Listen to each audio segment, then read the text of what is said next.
श्रीमद् भागवत गीता में भगवान श्री कृष्ण के उपदेशों का वर्णन किया गया है।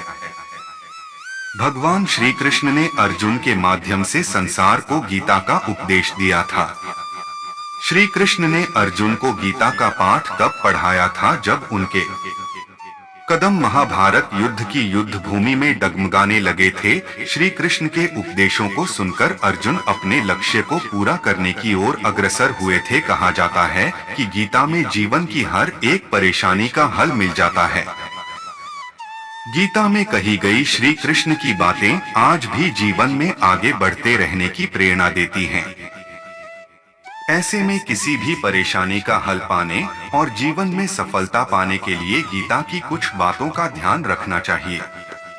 माना जाता है कि जो भी व्यक्ति गीता की इन 5 बातों का जीवन में पालन कर लेता है तो वह हर कार्य में जरूर विजय हासिल कर लेता है।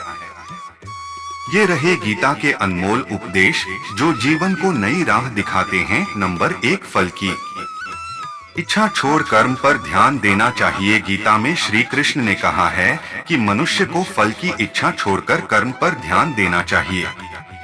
मनुष्य जैसा कर्म करता है उसे फल भी उसी के अनुरूप मिलता है। इसलिए व्यक्ति को अच्छे कर्म करते रहना चाहिए। नंबर 2, स्वयं का आकलन। श्री कृष्ण के अनुसार व्यक्ति को खुद से बेहतर कोई नहीं जान सकता, इसलिए स्वयं का आकलन करना बेहद जरूरी है। गीता में कहा गया है कि जो व्यक्ति अपने गुणों और कमियों को जान लेता है वह अपने व्यक्तित्व का निर्माण करके हर काम में सफलता प्राप्त कर सकता है। नंबर 3, मन पर नियंत्रण। हमारा मन ही हमारे दुखों का कारण होता है। ऐसे में श्री कृष्ण ने गीता में कहा है कि जिस व्यक्ति ने अपने मन पर काबू पा लिया वह मन में पैदा होने वाली बेकार की चिंताओं और इच्छाओं से भी दूर रहता है। साथ ही व्यक्ति को अपने लक्ष्य को भी आसानी से प्राप्त कर लेता है। नंबर 4, क्रोध पर काबू रखें। क्रोध में व्यक्ति नियंत्रण खो बैठता है और आवेश में आकर गलत कार्य कर देता है। यहाँ तक कि कभी-कभी गुस्से में व्यक्ति खुद का अहित कर बैठता है। गीता में श्री कृष्ण ने बताया है कि क्रोध को खुद पर हावी नहीं होने देना चाहिए। यदि गुस्सा आए तो स्वयं को शांत रखने का प्रयास करें। नंबर 5, स्पष्ट नजरिया। गीता के अनुसार व्यक्ति को संदेह या संशय का स्थिति में नहीं रहना चाहिए। जो लोग संशय का स्थिति में रहते हैं उनका भला नहीं हो सकता है। जीवन में स्पष्ट नजरिया होना चाहिए। नंबर 6, फल की इच्छा छोड़ कर्म पर ध्यान देना चाहिए। गीता में श्री कृष्ण ने कहा है कि मनुष्य को फल की इच्छा छोड़कर कर्म पर ध्यान देना चाहिए। मनुष्य जैसा कर्म करता है उसे फल भी उसी के अनुरूप मिलता है। इसलिए व्यक्ति को अच्छे कर्म करते रहना चाहिए। नंबर 7, स्वयं का आकलन। श्री कृष्ण के अनुसार व्यक्ति को खुद से बेहतर कोई नहीं जान सकता, इसलिए स्वयं का आकलन करना बेहद जरूरी है। गीता में कहा गया है कि जो व्यक्ति अपने गुणों और कमियों को जान लेता है वह अपने व्यक्तित्व का निर्माण करके हर काम में सफलता प्राप्त कर सकता है।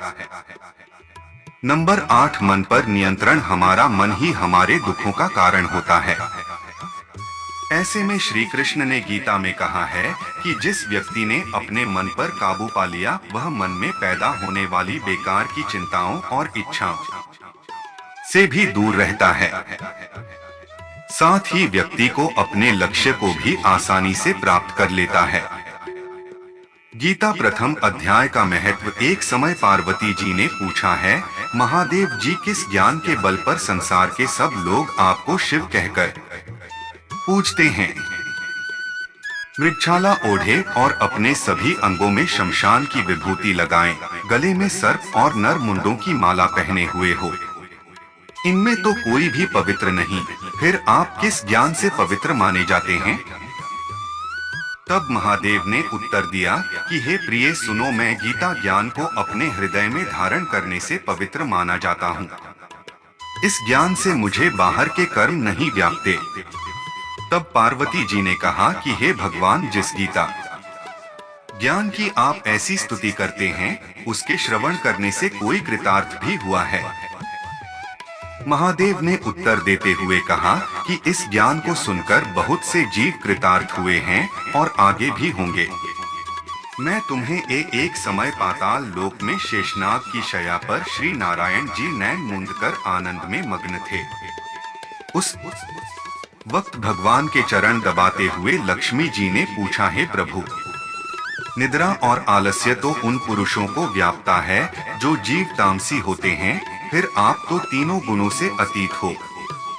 आप तो वासुदेव हो, आप जो नेत्र मूंद रहे हो, इससे मुझके बड़ा आश्चर्य है। नारायण जी ने उत्तर देते हुए कहा, हे लक्ष्मी, मुझको निद्रा आलस्य नहीं व्यापता। एक शब्द रूप जो भगवत गीता है, उसमें जो ज्ञान है उसके आकार रूप है। यह गीता शब्द रूप अवतार है। इस गीता में यह अंग है। 5 अध्याय मेरे मुख है, 10 अध्याय मेरी भुजा है, 16वां अध्याय मेरा हृदय और मन और मेरा उदर है, 17वां अध्याय मेरी जंघा है, 18वां अध्याय मेरे चरण हैं।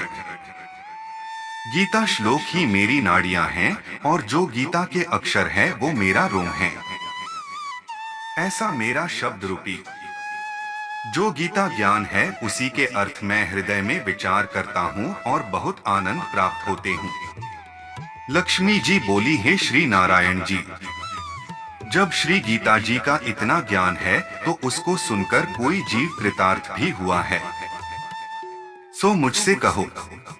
तब श्री नारायण ने कहा, हे लक्ष्मी, गीता ज्ञान को सुनकर बहुत से जीव कृतार्थ हुए हैं, सो तुम श्रवण करो। एक व्यक्ति था जो चांडालों के कर्म करता था और तेल नमक का व्यापार करता था। उसने एक बकरी पाली।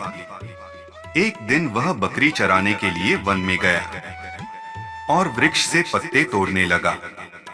वहां उसे एक सांप से डंस लिया, जिससे वह तुरंत मर गया। मरने के बाद उसने बहुत से नरक भोगे और फिर उसका जन्म बैल के रूप में हुआ।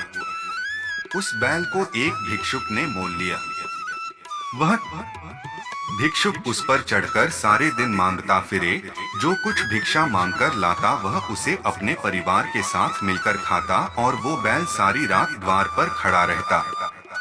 उसके खाने पीने का भी कोई ख्याल नहीं करता था और सुबह होते ही बैल पर चढ़कर फिर मांगने निकल जाता।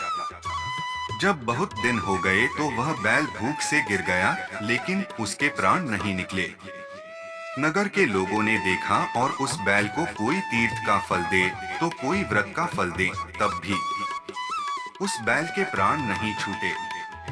एक दिन गणिका आई। उसने लोगों से पूछा, यह कैसी भीड़ है? तो उन्होंने कहा कि इसके प्राण नहीं निकलते, अनेक पुण्यों का फल दे रहे हैं तो भी इसकी मुक्ति नहीं होती। तब गणिका ने कहा कि मैंने जो कर्म किया है उसका फल मैंने इस बैल को दिया है। इतना कहते ही बैल की मुक्ति हो गई। तब बैल ने एक ब्राह्मण के घर जन्म लिया। पिता ने उसका नाम सुशर्मा रखा। उसके पिता ने उसे पढ़ाया लिखाया। उसको अपने पिछले जन्म की सुध थी।